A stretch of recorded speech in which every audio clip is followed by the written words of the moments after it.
In the annals of biblical history, there are incidents that capture the heart, challenge the mind, and stir the soul.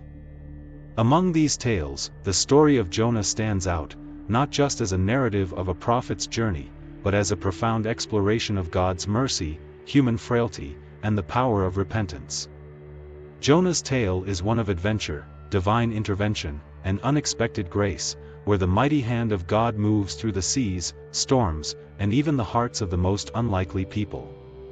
As we delve into the story of Jonah, we encounter a man chosen by God for a mission that would test his faith, his obedience, and his understanding of divine justice.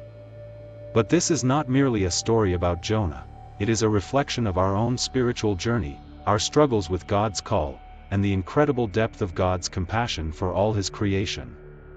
Join me as we journey through the waves of Jonah's story, where each chapter reveals timeless lessons about the nature of God and the calling on our lives to align our hearts with His. Whether you are familiar with Jonah's story or hearing it for the first time, prepare to be drawn into a narrative that is as spiritually engaging today as it was when it was first told. There was a man named Jonah, living in a time when the voice of God spoke directly to his people. One day, that voice came to Jonah with a clear and daunting mission: go to Nineveh, that great city, and cry out against it, for their wickedness has come up before me. Now, Nineveh was no ordinary city. It was the heart of the Assyrian Empire, notorious for its cruelty, violence, and idolatry. The very thought of walking through its streets, preaching repentance to its fierce inhabitants, sent shivers down Jonah's spine. But there was more. Jonah knew the heart of God, a heart full of mercy. And he feared that if Nineveh repented, God would forgive them. Could such a ruthless people truly deserve God's compassion? Instead of heading to Nineveh, Jonah fled in the opposite direction. Instead of going to Nineveh as God had commanded, Jonah decided to run in the opposite direction. He boarded a ship heading for Tarshish, a faraway place, thinking he could escape from God's presence.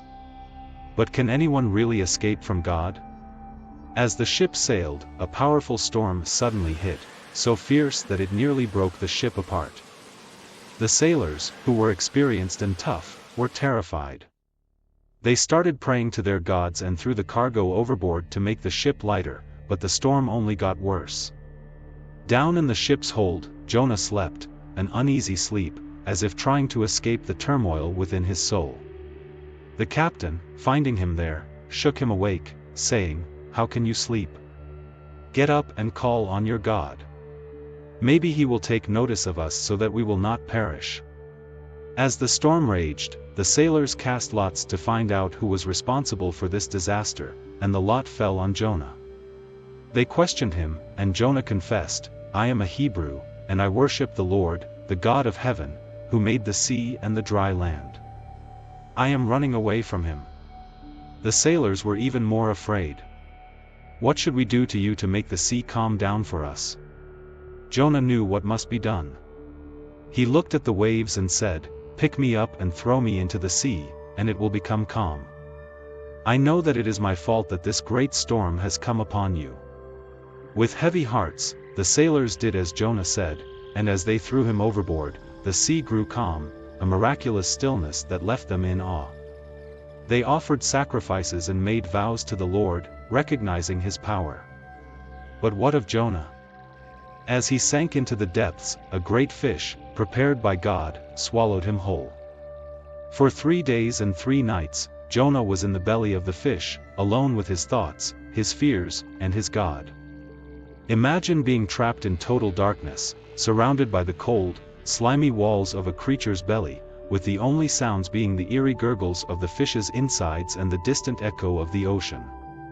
This is where Jonah found himself, alone, cut off from the world, and unable to escape. In this suffocating place, Jonah had no choice but to confront his disobedience and reflect on the God who had pursued him even into the depths of the sea. As the days passed, Jonah's rebellious spirit began to soften. Realizing that he was still within God's reach, he prayed from the depths of his soul, acknowledging God's power and mercy. His time in the fish was more than just a punishment, it was a turning point, where Jonah's heart was transformed. In that dark, confined space, Jonah prayed. His prayer was a cry from the depths, a psalm of repentance and thanksgiving. He acknowledged God's mercy, even in the midst of his disobedience, and promised to fulfill his vows to the Lord. Then, on the third day, the fish vomited Jonah onto dry land. God, in his mercy, spoke to Jonah a second time, "Go to Nineveh, that great city, and proclaim to it the message I give you." This time, Jonah obeyed. Jonah journeyed to Nineveh, a sprawling metropolis that took 3 days to cross. He began to walk through the city, proclaiming, "40 more days and Nineveh will be overthrown." The message was simple, but it struck at the hearts of the Ninevites like an arrow. They believed God's warning. From the greatest to the least, they declared a fast, put on sackcloth, and cried out to God for mercy. Even the king of Nineveh, in all his royal splendor, stepped down from his throne, removed his robes, covered himself with sackcloth, and sat in ashes. He issued a decree that everyone, even the animals, should fast and be covered with sackcloth.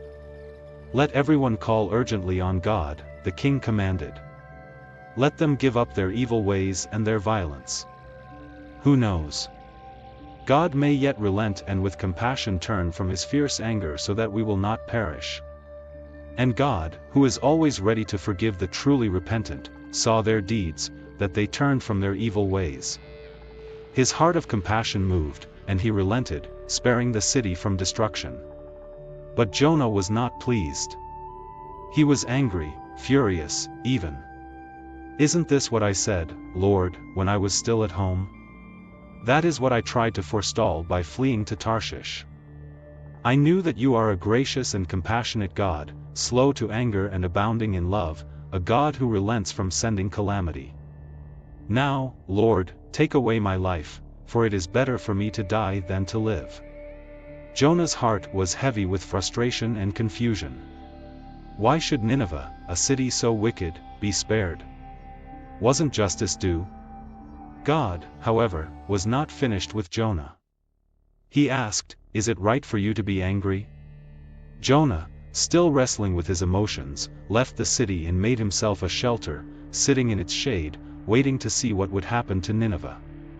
As he waited, the Lord provided a leafy plant to grow over Jonah, giving him shade and easing his discomfort. Jonah was very happy about the plant. But the next day, God provided a worm that chewed the plant so that it withered. As the sun rose, God sent a scorching east wind, and the sun blazed on Jonah's head so that he grew faint. Once again, Jonah was miserable, and he wished for death. God spoke to Jonah, revealing a profound truth. "Is it right for you to be angry about the plant?" "It is," Jonah replied. "I'm so angry I wish I were dead."